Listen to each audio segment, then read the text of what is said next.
ಪಾಕಿಸ್ತಾನ ಒಂದು ಇವತ್ತು ಮುಸ್ಲಿಂ ದೇಶ ಆಗಿದ್ದಕ್ಕೆ ಅದ್ರ ಮೇಲೆ ವಾರ್ ಮಾಡಿದರೆ ಇಲ್ಲಿ ಭಾರತ ದೇಶದಲ್ಲಿರುವಂಥ ಮುಸ್ಲಿಮರು ಏನು ತಿಳ್ಕೊತಾರೆ ಅಂಥೇಳಿ ಇವ್ರು ತಿಳ್ಕೊಂಡು ಈ ರೀತಿಯ ಅಬಾಲಿಷ ಹೇಳಿಕೆಗಳನ್ನು ಕೊಡೋದು ಅಂಥ ಹಿರಿಯ ನಾಯಕರಿಗೆ ಶೋಭೆ ತರೋದಿಲ್ಲ.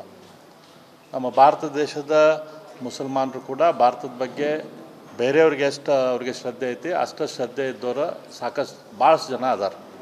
ಕೆಲವು ಜನ ಏನು ಇಂಥದ್ರಲ್ಲಿ ಇನ್ವಾಲ್ವ್ ಆಗಿರ್ತಾರೆ.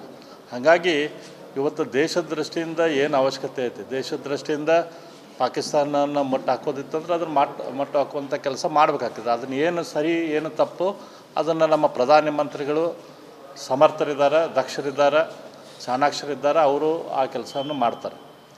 ಅದನ್ನು ಬಿಟ್ಟಿಲ್ಲೇ ಕೇವಲ ಮತ ಬ್ಯಾಂಕ್ ರಾಜಕಾರಣಕ್ಕಾಗಿ ಈ ರೀತಿ ಪುಕ್ಕಟೆ ಹೇಳಿಕೆಗಳನ್ನು, ಈ ರೀತಿಯ ದೇಶ ವಿರೋಧಿ ಹೇಳಿಕೆಗಳನ್ನು ಸಿದ್ದರಾಮಯ್ಯನವರು ಕೊಡಬಾರ್ದು ಅಂತ ನಾವು ವಿನಂತಿ ಮಾಡ್ತೀವಿ.